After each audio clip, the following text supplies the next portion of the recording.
이제 스마트폰 없는 세상은 상상하기 어렵습니다. 이 스마트폰, 이 작은 기계 하나가 우리 일상의 모든 소통 방식을 완전히 바꿔놓았는데, 예전에는 직접 만나서 대화를 하고 또 전화나 문자 등을 사용했지만, 지금은 이제 사진 한 장으로도 수많은 사람들하고 소통할 수 있습니다. 그래서 멋진 음식 사진을 올려놓고, 또 여행지에 방문한 그 기록들, 그 사진을 올려놓고, 또 가족들과의 행복한 사진들을 SNS에 올리면서 소통을 합니다. 하지만 이 SNS 문화가 점점 과시와 경쟁 문화로 이렇게 흐르기도 합니다. 사진 한 장을 이렇게 올려가지고 이제 자신의 매력을 뽐내면은 사람들은 거기에다가 좋아요를 누릅니다. 그렇게 하루아침에 엄청난 인기를 가진 인플루언서가 태어납니다. 그 인플루언서의 말은 유행이 되기도 하고, 또 그의 행동도 사람들이 따라하기도 합니다. 그들의 인기, 이것은 곧 돈과 명예, 영향력으로 이어집니다. 하지만 이 인플루언서들의 그 화려함 뒤에는 어두운 그늘도 있습니다. 구독자 1,000만 명 이상 가졌던 그 한 여성 먹방 유튜버가 그 오랜 시간 사람들에게 많은 사랑을 받지 않았습니까? 그 대식가 이미지로 어떻게 저 여린 몸으로 저렇게 많은 음식을 먹을 수 있을까? 참 신기하면서 그 영상을 많이 찾아봤는데, 하지만 그 화려한 인기 뒤에는 그 고통이 따랐습니다. 그녀는 그 자신의 과거를 폭로하겠다라는 그 사람들의 협박을 받게 되었고, 금품 갈취도 당했습니다. 겉은 화려해 보일지 모르겠지만 속은 항상 불안하고 자신의 과거가 들킬까봐 두려움으로 가득했을 것입니다. 오늘 성경 본문을 보면은 2000여 전에 사마리아 성의 한 인플루언서가 등장을 합니다. 그의 이름은 마술사 시몬입니다. 오늘 우리가 살펴볼 그 시몬의 모습에서 오늘 우리 현실의 삶과 또 교회 여러 다양한 모습을 우리가 거울로 비춰볼 수 있게 될 것입니다. 오늘 본문은 이 마술사 시몬에 대해서 아주 자세하게 묘사해 줍니다. 시몬은 오랜 시간 동안 많은 명예와 인기, 권력을 누렸습니다. 사람들은 시몬의 마술을 보면서 그를 추종하고 그를 떠받들었습니다. 그렇잖아요. 사람이라면은 대중들의 관심과 인기, 그 영향력, 이거 한번 맛보면은 그 권력을 잃고 싶지 않을 것입니다. 시몬은 오랜 시간 속에 많은 사람들을 거느릴 수 있을 만큼 큰 영향력을 발휘했지만, 그는 아마도 항상 두려웠던 것 같아요.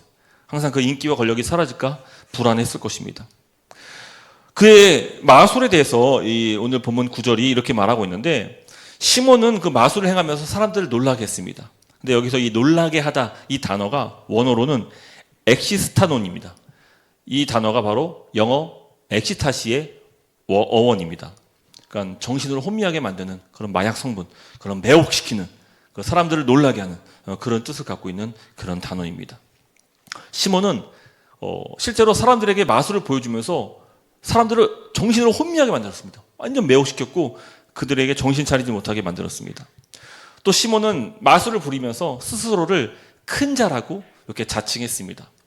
또 사람들은 그의 마술을 보면서 와, 이 사람 참 대단하다, 능력이 크다, 이것은 하나님의 능력이다, 이것은 신과 같다 라면서 감탄을 했습니다.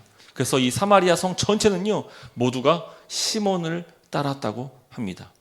그 초대교회 교부였던 이레니우스는 그 시몬은 영지주의의 아버지며 이단의 창시자다 라면서 아주 위험한 인물로 여겼습니다. 하지만 그의 마술을 단번에 잠재웠던 진짜가 나타났으니 바로 예루살렘 박해를 피해서 사마리아로 복음을 전하기 위해 왔던 빌립이었습니다. 빌립이 전한 능력은 진짜였고 그의 복음으로 말미암아 수많은 사람들은 기적을 경험했습니다. 빌립은 귀신을 내쫓았습니다. 또 여러 많은 각종 병자를 고쳤습니다. 각각 두 사람이 모두 능력을 보이면서 사람들에게 기적을 보였지만 그 두 사람은 결정적인 차이가 있었는데, 시몬은 그 마술을 가지고, 능력 가지고 자신을 드러내기에, 또 자신의 능력을 과시하기에 바빴고, 또 다른 사람들을, 많은 사람들을 자기에게로 묶어두기에 급급했습니다. 하지만 빌립은 어땠습니까? 그는 시몬 그 이상의 능력을 발휘했지만 항상 가는 곳마다 하나님 나라와 예수 그리스도를 증거했습니다. 사도행전 8장 12절 말씀인데, 빌립이 하나님 나라와 및 예수 그리스도의 이름에 관하여 전도함을 그들이 믿고 남녀가 다 세례를 받으니. 예, 그랬습니다. 이 빌립의 사역으로 말미암아 사마리아 성에는 복음이 전해졌고 또 수많은 사람들이 믿고 세례를 받았습니다.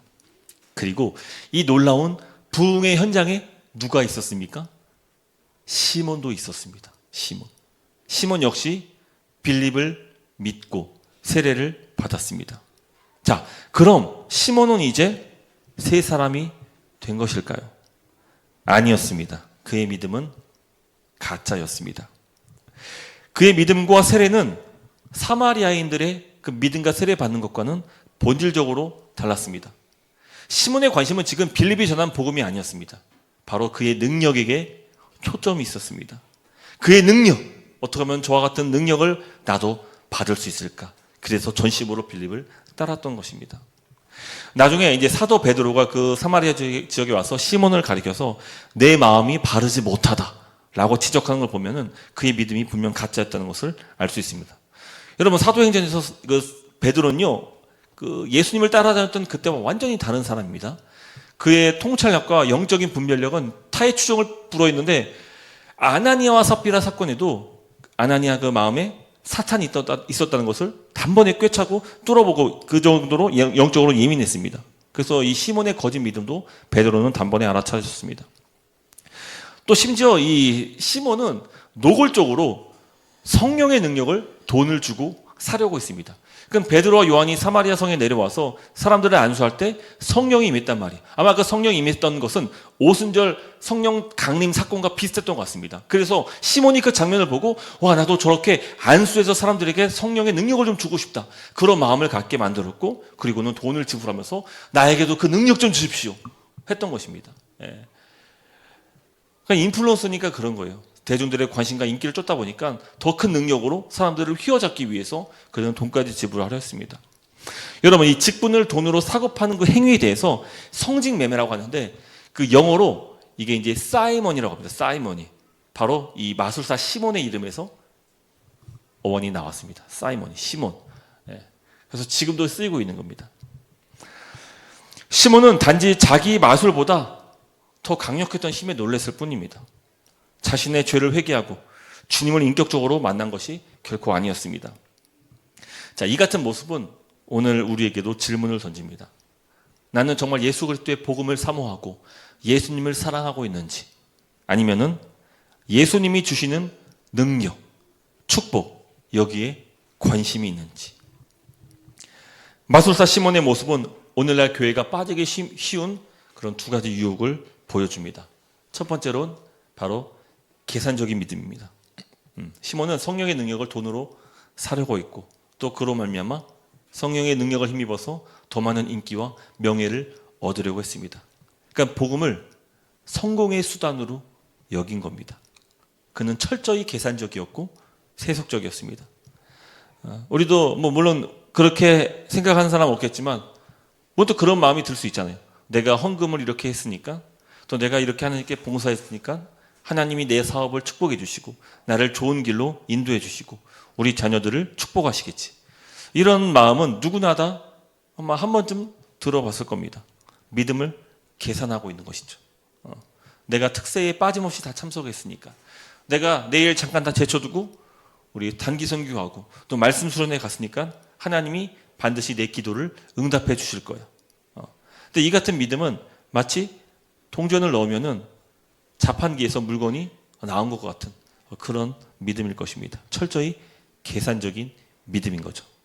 인풋 대비 아웃풋이 나오는 걸 기대하는 그런 믿음일 것입니다. 자, 두 번째는 인기를 쫓는 모습입니다. 시몬처럼 오늘도 뭐 신자들도 그렇고 뭐 교회도 마찬가지고 세상이 다 그렇습니다.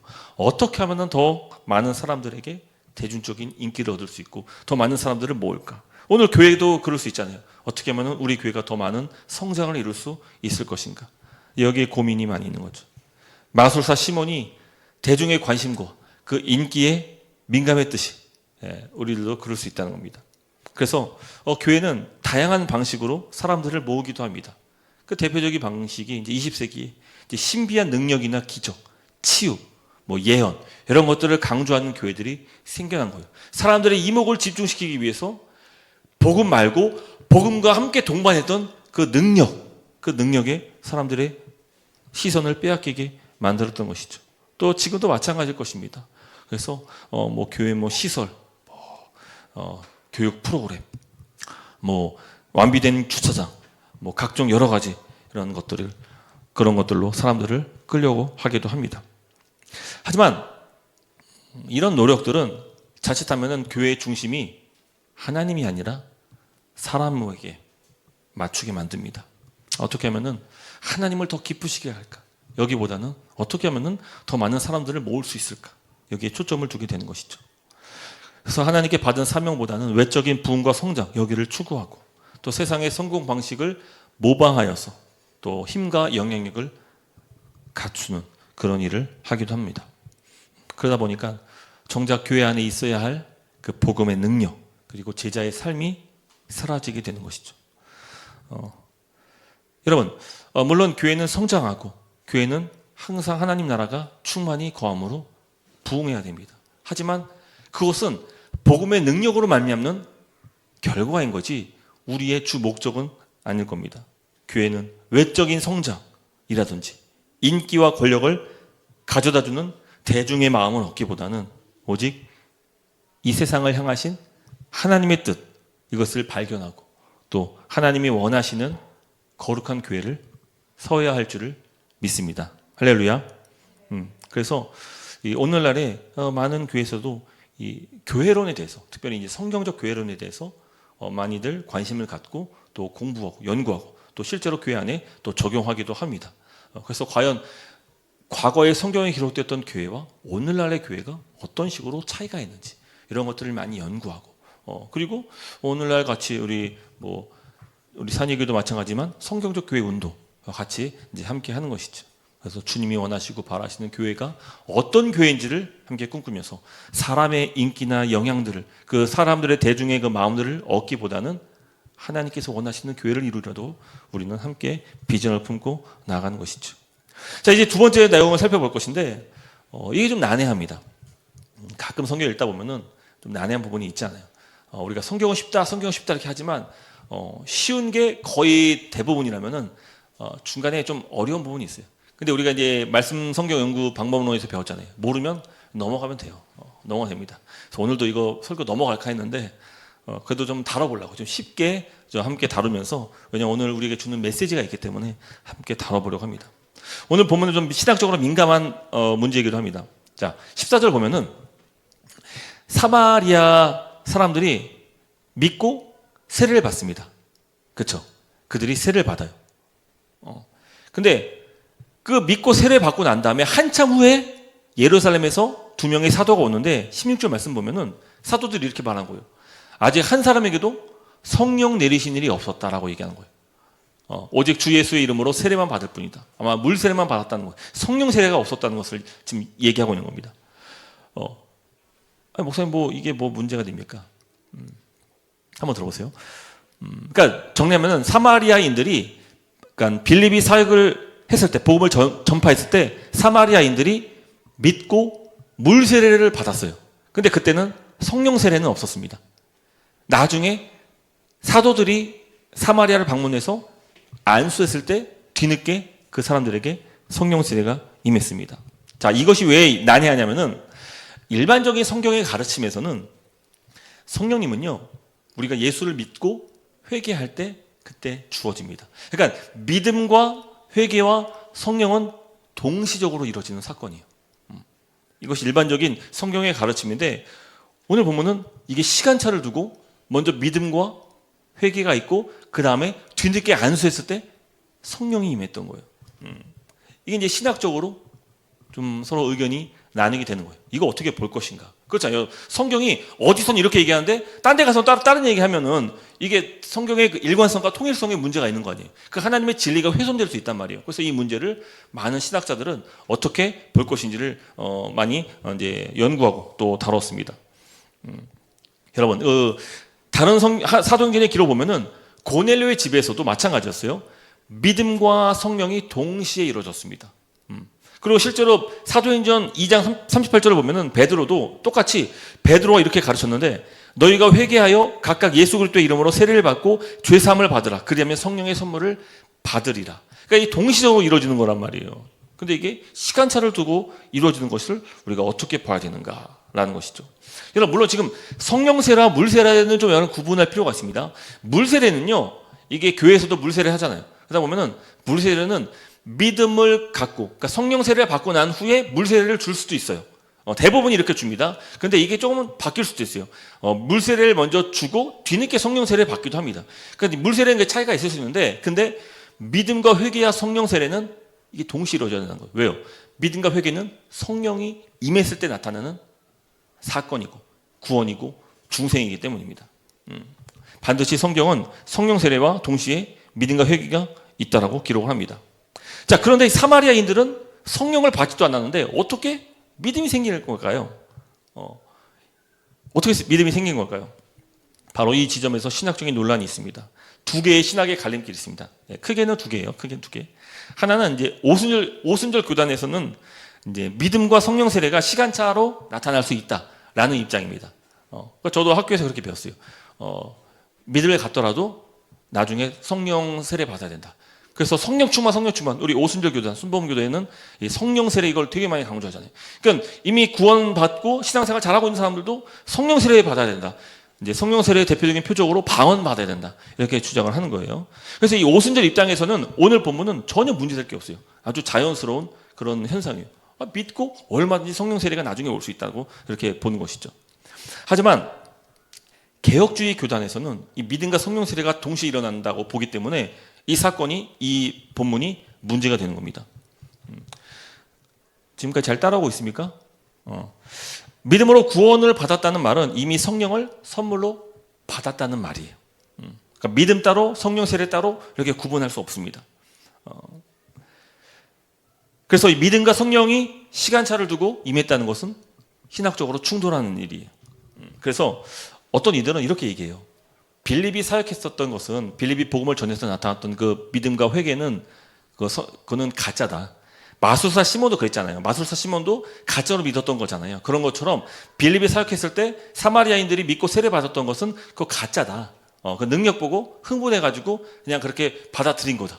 이렇게 주장합니다. 근데 이렇게 보면은 문제될 것이 없어요. 이들이 가짜 믿음이었고 나중에 사도들이 안수했을 때 그때 진짜 믿음을 갖고 구원받았다 라고 보면은 문제가 되지 않는데, 근데 이게 우리 입장에서는 이렇게 해석하는 학자들이 많이 없어요.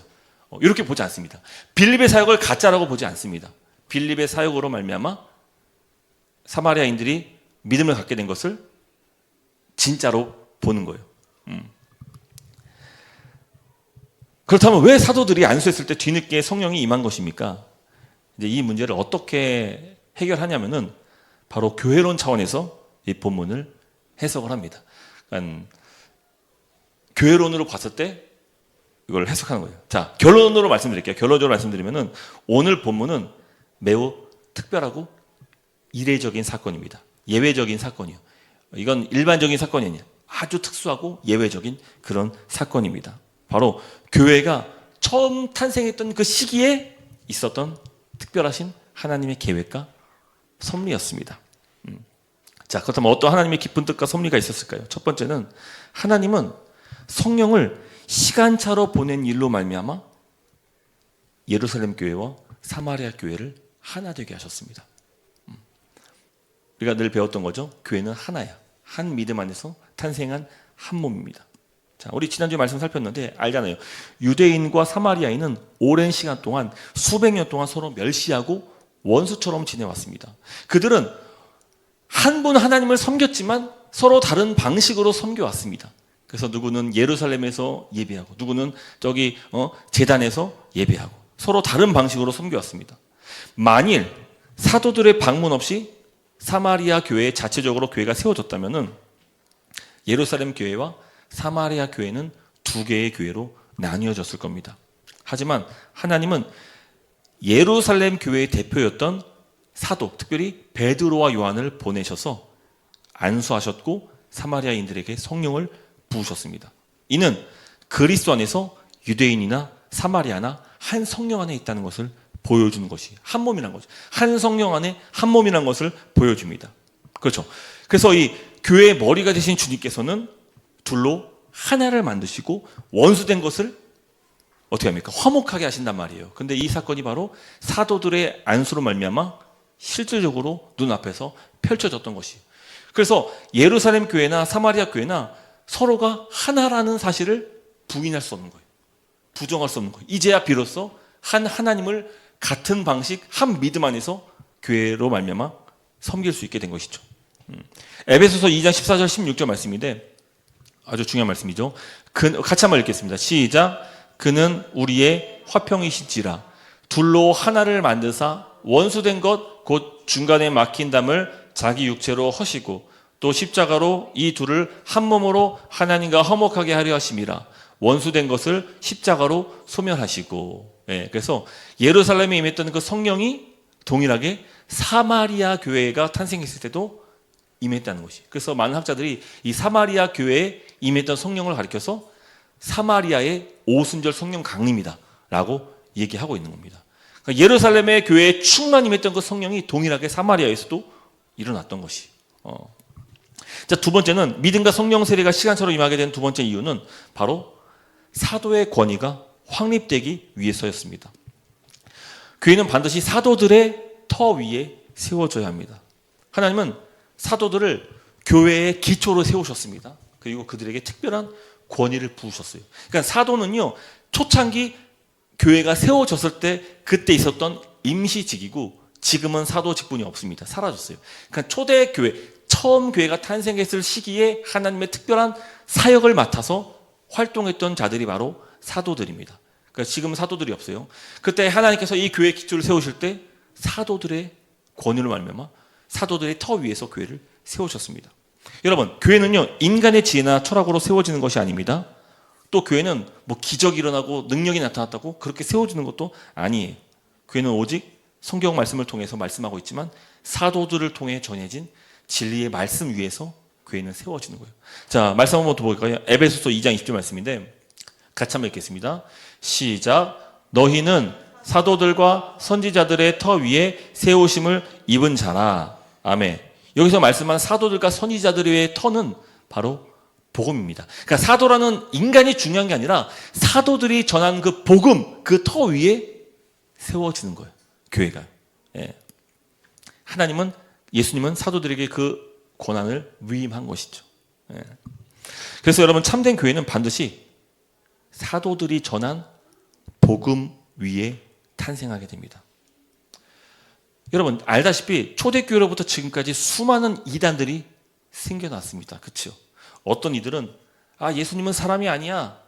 예수님은 그냥 하나님의 아들 신이야. 이런 주장도 있고 영적인 존재야 라고도 하고, 또 어떤 사람은 구약에 나오는 하나님과 신약에 나오는 하나님은 너무 상반되기 때문에 각각 다른 하나님이야 라고 주장하는 그런 이단들도 있었습니다. 여러분, 교회는요, 성도들을 보호하고 무엇이 진짜 진리인지를 확신하게 명확하게 성도들에게 기준을 세워줄 필요가 있습니다. 그래서 탄생한 것이 무엇이냐, 바로 사도들의 가르침을 모아놓은 사도신경이에요. 사도신경.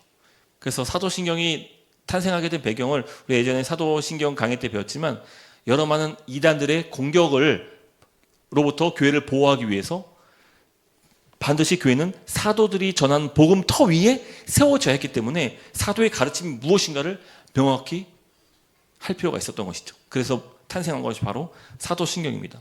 그래서 여러분, 2000년 전에 그 초대교회와 오늘 산이의 교회, 21세기 산이의 교회가 한 몸일 수 있는 이유는 바로 산이의 교회는 사도들이 전한 그 복음의 터 위에 세워져 있기 때문에 우리는 한 몸이에요. 한 몸. 교회는 시대를 초월해서 항상 사도들의 가르침 위에 세워져야 합니다. 그래서 사도의 권위가 확립되도록 바로 사도들이 안수할 때 그때 성령이 임했습니다.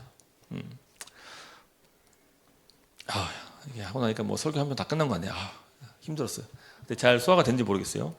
자, 이 말씀을 오늘 우리에게 한번 적용을 한번 해봅시다. 여러분, 마술사 시몬은 자신의 힘과 능력을 의지하여서 더 많은 사람들을 끌어모으려 했습니다. 하지만 빌립과 사도들이 나타나 진짜 능력을 보여줬을 때 그들은 어떻습니까? 사마리아인들은 하나님 나라와 예수 그리스도를 받아들이면서 그리고 구원받게 된 것이죠. 여러분 잘 봐야 돼요. 이 능력, 힘, 자꾸만 더 많은 능력과 더 강력한 힘으로 대중들을 사로잡으려 하면 할수록 계속 딜레마가 오게 될 거예요. 왜냐하면 우리보다 더 큰 능력이 있거든요. 더 강한 교회가 나타나게 될 것이거든요. 그러니까 복음으로 우리가 함께 하나님 말씀으로 세워나가야 되지, 자꾸만 복음 외에 다른 것들로 교회를 세워나가려면은 또 다른 교회가 있다니까요. 더 강력한 교회가 나타날 거, 더 힘을 가진 교회가 나타날 것이고, 더 능력 많은 사람들이 나타나게 될 것이에요. 이런 걸 우리가 의지해서는 안 되는 것이죠. 여러분 베드로가 우리에게 했던 말을 꼭 기억해야 되는데, 베드로는 성전 미문에 안진병을 일으켰을 때 외쳤습니다. 사도행전 3장 12절 말씀. 이스라엘 사람들아, 이 일을 왜 놀랍게 여기느냐? 우리 개인의 권능과 경건으로 이 사람을 걷게 한 것처럼 왜 우리를 주목하느냐? 예. 여러분 시대가 아무리 바뀌었어도 이 베드로의 고백을 외침을 우리는 항상 기억해야 됩니다. 오직 예수 그리스도가 증거되어야 되지, 특정 사람이 부각되거나 어떤 교회가 나타나서는 결코 안 되는 것이죠. 그래서 우리는 베드로의 외침을 항상 마음에 새겨야 돼요.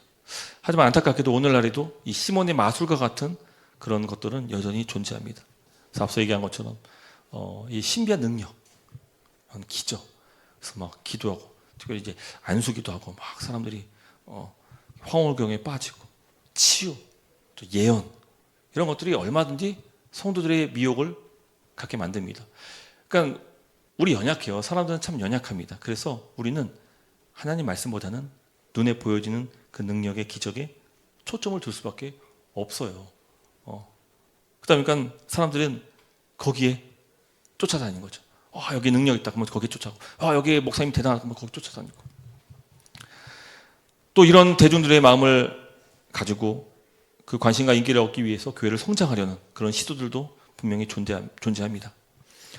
요새 기독교 유튜브를 보면은 가끔 당황스러울 때가 많이 있습니다. 물론 귀한 말씀과 또 찬양을 전하는 채널도 많이 있습니다. 하지만 동시에 성도들의 그 시선을 끌려고 자극적인 콘텐츠를 만드는 그런 채널들도 많이 있습니다. 젊고 말끔한 차림의 청년이 이제 해외 여러 지역을 다니면서 귀신을 쫓아내고 치유, 기적 일으키는 영상들을 편집해가지고 아주 세련되고 감각적으로 화려하게 만들어서 그런 영상 올려서 폭발적인 성장을 이룬 그런 채널도 있습니다. 그래서 그 청년 요새는 이제 한국에 와서도 막 집회도 하고 막 사람들 막 수만 명들을 이렇게 막 하고도 있습니다. 또 어떤 게 있습니까? 이제 정치적인 입장을 담아서 특정 정당을 지지하는 그 설교로 대중들의 관심을 얻은 그런 목사들도 있습니다. 또 교회 안에 어떤 자극적인 내용들, 예를 들면은 대형 교회 비리라든지 또 담임 목사의 부조리를 낱낱이 파헤치는 그런 영상들을 또 올려가지고 또 성장하는 채널도 있어요. 그러니까 거기는 계속 보면 그런 것만 올라와요. 계속 그런 것들만 올라와요. 글쎄요, 여러분, 자극적인 영상은 사람들의 관심과 주목을 받을 수는 있지만, 하지만 교회의 기초는 반드시 오직 사도들이 전한 주의 말씀에 두어야 합니다. 단전 눈앞에 나타나는 성장은 우리가 볼 수 없을지라도 괜찮아요. 우리가 지금 성장을 바라고 교회를 세운 것이 아니라 교회가 하나님의 뜻 가운데 하나님의 거룩한 교회로 세우기 위해서 성경적 교회 비전을 갖고 탄생한 것이기 때문에 우리는 현혹되지 말아야 됩니다. 여러분, 오직 하나님의 말씀만이 우리 영혼을 치유할 수 있어요. 할렐루야, 믿으십니까? 오직 말씀만이 내 영혼의 깊은 곳에 죄의 문제, 상처들을 해결해 줄 수 있습니다. 하지만 안타깝게도 이 시몬의 마술 때문에 많은 사람들이 미혹을 받고 있는 것이죠. 현대들도 마찬가지예요. 이 새로 나온 스마트폰, 이 최신 스마트폰, 이게 시몬의 마술이 될 수 있습니다. 또 집과 자동차, 우리의 마음을 빼앗는 그런 시몬의 마술일 수 있습니다. 직장에서의 성공과 사람들의 관심, 인기, 이 역시도 시몬의 마술일 수 있습니다. 이런 수많은 달콤한 유혹 때문에 주님 대신 거기에만 우리의 시선을 빼앗기는 것이죠. 물론 이런 것들이 교회 안에 나타나는 치유나 기적, 이런 것들이 우리에게 잠시 만족과 기쁨을 줄 수는 있을 겁니다. 하지만 세상이 주는 기쁨, 사람의 인위적으로 만들어내는 그 기쁨은요, 복음이 주는 것과 본질적인 차이가 있을 수밖에 없어요. 예를 들면 이런 거예요. 마치 독한 술에 취했을 때 이게 이제 강력한 뭡니까? 술 취함 때문에 뭐 환각 증상이 나타나잖아요. 그래서 오늘의 두려움이나 걱정들 이런 것들 다 잠시 잊을 수 있는 그런 것을 우리에게 가져다 주셨어요. 하지만 다음날 일어나면 어떻습니까? 이 숙취 때문에 막 두통도 있고 몸도 아프고 또 어제 그 불안했던 그 현실이 막 2배, 3배 다가오기도 합니다. 또 마약성 진통제도 마찬가지죠. 잠시는 우리의 고통을 멈춰줄 수 있겠지만 이게 우리를 치유한 건 아니거든요. 근데 그 마취제가 풀려나면은 막 2배, 3배 더 아픈 거예요. 저도 저번 주에 그 뭐 하나 간단한 거 뭐 마취 받으면서 수술을 했는데 그 뭐 마취 풀린 게 막 무섭더라고요. 그 아플 것 같아가지고 다행히 또 다른 마취 약을 통해서 또 다른 그 타이레놀을 통해서 또 그 고통을 잠재웠는데 이게 그렇다니까요. 우리 뇌를 속이는 거지 이게 우리를 근본적으로 해결해 주는 것이 아니에요. 더 큰 고통이 우리를 기다리고 있는 것이죠. 근데 지금 빌립에 오기 전까지 사마리아가 딱 그런 상태였어요. 영적으로 완전히 중독된 상태였던 거예요. 그들은 시몬의 마술이라는 그 환각에 취해가지고 자기 영혼이 얼마나 비참한지는 보지 못하고 그냥 시몬만 쫓아다니면서 그의 능력을 구했던 것이죠. 하지만 복음이 주는 기쁨은 진통제, 술과는 근본적으로 다릅니다.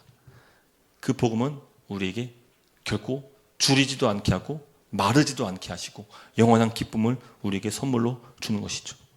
하나님은 사마리아에 빌립과 사도들의 사역을 통해서 복음으로 그 성을 회복시키셨습니다. 그 결과가 바로 사마리아 땅에는 큰 기쁨이 있었다고 8장 8절은 설명해 줍니다. 사마리아 성은 이제 마술사 시몬의 지배로부터 벗어나서 참된 자유, 예수 그리스도께서 주시는 참된 자유로 말미암아 그들은 해방되었습니다. 복음 외에 여러 많은 세속적인 미혹받는 그런 것으로부터 자유해지신 거죠. 우리가 구해야 될 것도 마찬가지예요. 이 세상이 잠깐 줄 수 있는 그 갈등 해소, 요거에 쫓아다닌다면 계속 그 더 갈등 해소를 위해서 자극적인 것을 쫓아다니게 될 것이에요. 성공을 위해서, 권력을 위해서, 인기를 위해서 계속 거기 쫓아다닐 거예요. 근데 그 해소가 안 되는 거예요. 하지만 이 복음만이 영원히 마르지 않는 그 샘물로 우리를 채워주시는 것이죠. 하나님 말씀은 내 영혼을 살찌게 만드는 일용한 양식이 됩니다. 그래서 여러분 말씀을 매일 묵상하고 그것을 읽고 섭취하는 것이 정말 중요해요. 그 말씀이 메말라 버리면은 우리 심령도 어느새 메말라 버리는 거예요. 잠깐만 눈 돌려서 세상을 바라보잖아요. 그러면 그런 동안 우리의 말씀은 점점 사라지는 거예요. 그래서 우리를 다시금 먹고 살찌우게 만드는 그 영혼을 빛나게 만드는 그 말씀으로 우리는 매일매일 살아가야 하는 것입니다. 우리의 믿음이 자라나고 영혼이 살찌고 그럴 때 비로소 어떤 고난과 시련, 세상에 많은 미혹이 찾아온다 할지라도 흔들리지 않는 믿음을 갖고 승리할 수 있는 거예요. 마태복음 7장 24절 말씀입니다. 같이 한번 읽겠습니다. 시작. 그러므로 누구든지 나의 이 말을 듣고 행하는 자는 그 집을 반석 위에 지은 지혜로운 사람 같으니라. 아멘. 그러니까 우리의 집, 이 교회, 성도의 터를 믿음이라는, 복음이라는 그 터 위에 세워야, 그 반석 위에 세워야지만 우리가 흔들리지 않는 거예요. 세상에 홍수 같은 시련이 올지라도 든든할 수 있는 것이죠. 그렇습니다. 세상은 변합니다. 또 시대마다 유행도 달라지고 사람들의 관심도 계속 바뀝니다. 제가 어릴 때만 하더라도 막 눈이 부리부리하고 쌍꺼풀이 있고 막 이목구비가 막 뚜렷한 그런 사람이 잘생겼다. 호감형이다. 근데 지금은 바뀌었어요. 2000년대 초반에 또 막 눈도 작고 키 크고 얼굴 허옇고 이런 사람이 또 각광을 받기도 했고 또 지금은 어떤 사람이 좀 외모가 좀 이렇게 좀 사람들에게 좀 잘생겼다고 이렇게 칭찬받습니까? 뭐 차은우 같은 사람, 그것도 옛날로 다시 돌아온 것 같기도 하고 그렇습니다. 다 각자 개성에 따라 자기 보는 시각에 따라서 달라지겠지만 그렇다니까 시대는 계속 바뀌어요. 계속 흘러갑니다. 이게 유행하더라도 금방 또 유행이 없어지고요. 또 다른 게 또 유행하고요. 그러니까 너무 시대의 흐름이 빠르다 보니까 우리가 쫓아가기 버거운 거죠. 뭐 좀 해보려면 벌써 그 유행 끝났어. 내가 뭐 좀 공부하면 그게 또 끝났어. 딱 당겨왔어. 왜 AI가 그래? AI가 뭐 좀 해보려니까 AI가 이제 다 해요. 영어 공부 기껏 했더니만 이제 영어 공부 필요 없는 시대가 돼버리고 뭐 어떡합니까? 요새 뭐 진짜 AI가 뭐 코딩도 해줍니까? 막 그 AI 영상 보면 코딩도 해준다 그러는데 이거 어떡합니까? 우리 밥 먹고 살아야 되는데 이거 어떡합니까? 진짜 AI한테 뺏겨가지고 시대가 그렇다니까요. 근데 그거 쫓아가면요 우리는 결국 어떻게 됩니까? 그냥 거기에 발목이 메어가지고 질질 끌려가게 될 거예요. 그래서 우리의 시선을 어디에 둬야 되냐? 바로 오직 변하지 않는 풀은 마르고 꽃은 시들어도 영원한 그 말씀 위에 우리의 그 터 위에 우리의 말씀 위에 세워져야 한다는 것입니다. 말씀을 맺도록 하겠습니다. 여러분, 세상은 모래성. 파도가 잠시 휩쓸리면 다 없어지고 말 것이. 하지만 믿음은, 신앙은, 교회는 반석입니다. 반석. 그래서 아무리 숱한 홍수와 파도가 있을지라도 흔들리지 않는 거예요. 우리의 신앙의 뿌리가 견고하게 말씀에 뒀을 때 우리는 세상 가운데 흔들리지 않는 거예요. 우리의 신앙이 무엇보다 흔들리지 않을 거예요. 하나님은 마술사 시몬을 통해서 교회가 얼마나 영광스러운지를 보여주셨습니다. 교회는 민족을 넘어 하나 된 한 몸이, 이거 명심하시기 바랍니다. 또 세상과 구별된 거룩한 공동체입니다. 시몬의 능력 갖고 교회가 세워지는 게 아니에요. 교회는 거룩합니다. 오직 거룩함으로 세상과 구별된 그리스도의 몸입니다. 또 교회는 사도들의 진리 위에 굳건히 선 공동체입니다. 지금도 세상과 교회 안에서 우리를 유혹하는 수많은 시몬이 존재합니다. 돈, 성공, 인기를 내세우면서 세상에게 우리의 눈을 돌리게 만듭니다. 그래서 우리는 선택해야 돼요. 만약 세상의 유혹에 넘어간다면 사도 베드로의 말처럼 내가 은과 함께 망할지어다. 심판을 선고받게 될 것이요. 네가 하나님 외에 말씀 외에 따라가는 그 무언가 그것과 함께 내가 망할지어다. 시몬이 돈을 내면서 은을 내면서 능력을 사려 했을 때 베드로가 얘기하는 거예요. 내가 하나님의 선물을 돈으로 사려고 하느냐? 내가 돈과 함께 망할지어다. 망할지어다. 피할 수 없는 심판이 우리를 기다릴 겁니다. 부디 이 유혹 많은 세상 속에서 거짓의 마음을 빼앗기지 마시기를 주의 이름으로 축복합니다. 그래서 오직 십자가 보험이 주는 참된 기쁨과 자유를 누리면서 믿음을 지켜나갈 수 있는 그런 저 여러분 되시기를 주의 이름으로 축복합니다. 할렐루야.